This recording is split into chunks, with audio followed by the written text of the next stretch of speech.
Hello and welcome to my channel. If you like my content, please like and subscribe. It means a lot. These three cases is about Snapchat. Snapchat can be a very creepy place at times. Hope you enjoy.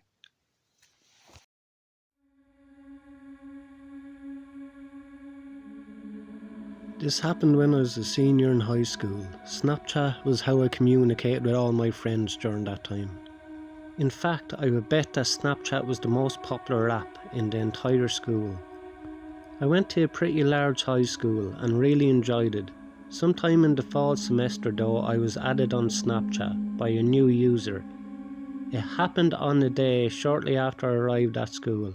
It did not seem like a bot or anything like that, but I still didn't know who this person was.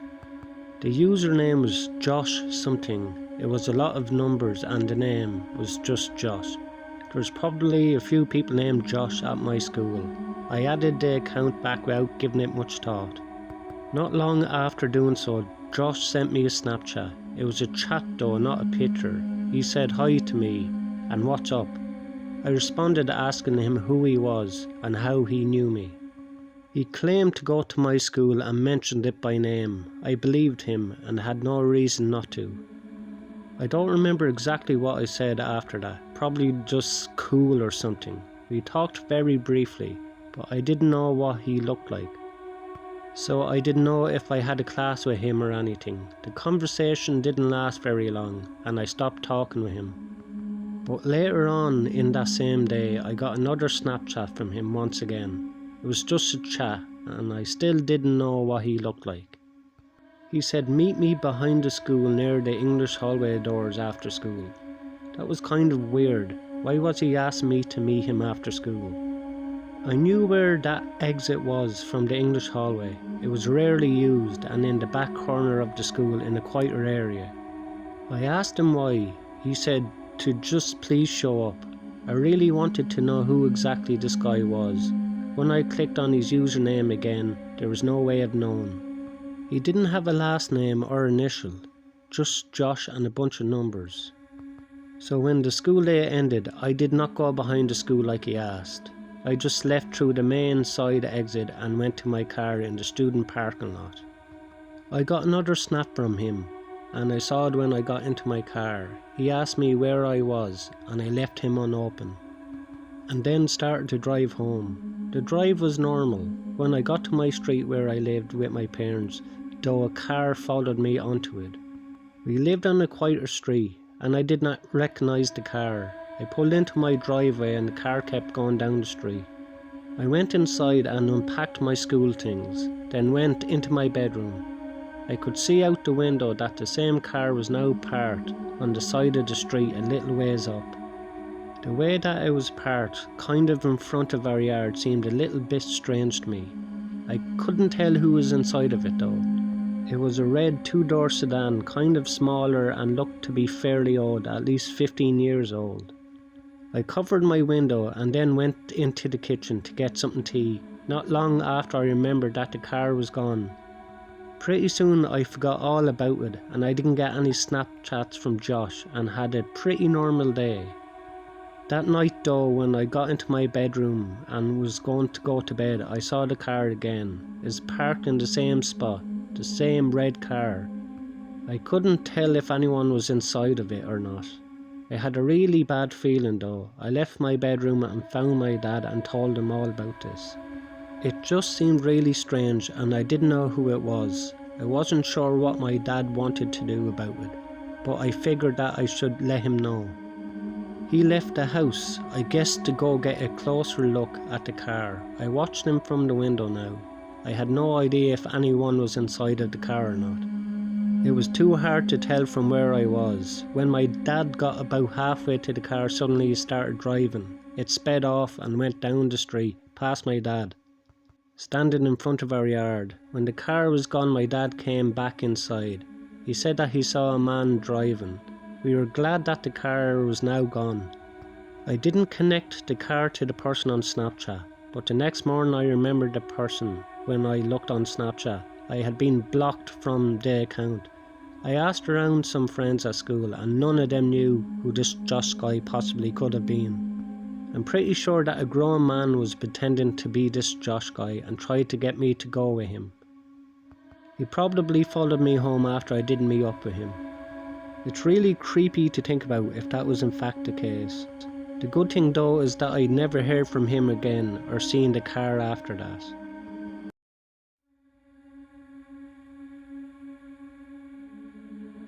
I've been using Snapchat for a little over a year, just as a way to share cool or funny things that are going on in my life. You know that in high school there is always that one weird kid who acts like a psycho, the one who would quote unquote prank someone by putting a dead rat in their locker. That kid at my school was named Alex. Alex had done a lot of questionable things and had been suspended multiple times. He had brown hair that was always a bold cut, and had really pale skin like a vampire.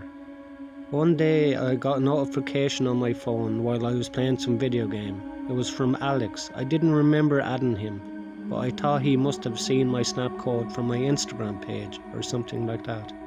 It was weird though. I could see a score, which means I did add him back at one point. I just don't remember when. I put my phone down until I died in the video game I was playing. I unlocked my phone and opened Alex's snap.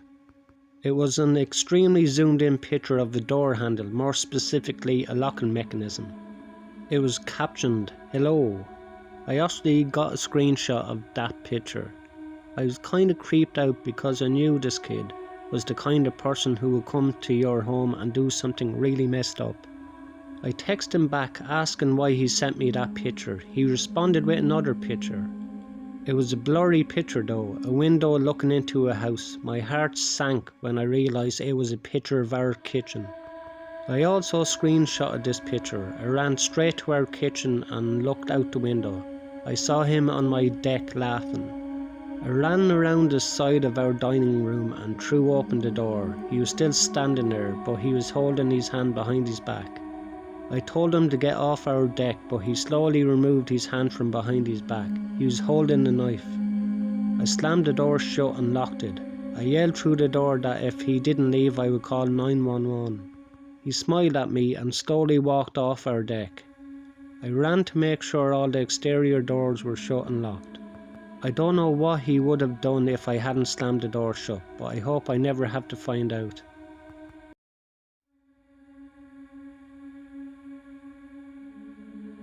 I used to use Snapchat a lot last year and the year before. The story takes place during the summer of 2015 when I was 14 years old. I would Snapchat this one friend of mine regularly. We were both on each other's best friends list. I'll call him Ben for this story. One night he hadn't snapped me in a while, so I sent him a funny picture. He didn't open it for a while, so I sent another funny photo of myself. Coincidentally, I happened to be in the app when I saw that he finally opened them. Usually he would respond within a minute, but this time I didn't get any response at all. I decided to text him instead, saying "What's up?" I got a red receipt within the minute, no response though. I didn't know what was up with him or if I did something to piss him off, but I wasn't going to beg him to respond to me. So I put my phone down and focused on something else. Eventually I started having a conversation with one of my other friends through text, and somehow Ben's name came up and the fact that he had lost his phone. I made sure my friend was absolutely certain that Ben was still missing his phone, and he said yes. I called Ben's house phone number. His dad picked up. I asked to speak to Ben, and Ben himself confirmed that he was missing his phone. I told him somebody had his phone because they were opening his Snapchats and reading texts. He freaked out and told me to come over, but I really didn't want to. I told him I'd message asking them to return the phone. I sent a bunch of texts to the person. It said read for every single one of them, but I didn't get a text back. Instead, I eventually received a Snapchat from Ben's phone. I opened it and it was a picture of a really weird looking guy with a huge smile on his face. And the caption was "coming over." I called Ben once again to make sure he didn't have either of our addresses on his phone. To my dismay, he said he had both of our addresses on his phone. I received a text from the guy while I was on the phone with Ben saying "You're good looking." Ben didn't have the Track My iPhone enabled, so he couldn't even try to track this creep. That night I woke up at some ungodly hour. I say it was at least 3 AM. I wasn't sure if something had woken me up or not, but I was somewhat positive that I thought I saw some kind of light just as I woke up. I sat up and rubbed my eyes and realised it was really hot in the room, which is weird considering I had the AC on. As I turned to my window, an unexpected white flash of light filled the room, and I felt a sharp pain in my eyes which had become adjusted to the dark. I struggled to reopen my eyes, but when I could, I saw that my window had been opened and someone was leaning half of their body into my bedroom, with the camera in their hands. I screamed like a little girl, and what was undoubtedly the most nightmarish moment of my life. It was a man at my window, and as I pushed myself back up against the wall, curled up in my bed, screaming, I could distinguish the man's face to be the same face I had seen in Ben's Snapchat. He struggled to squeeze himself back out of the window, but he did manage to escape before my parents could enter the room. We contacted the police that same night and had them track the phone. They found the man in the house 2 miles away and arrested him. Ben got his phone back, and I got peace of mind knowing that this creep would be behind bars for a long time.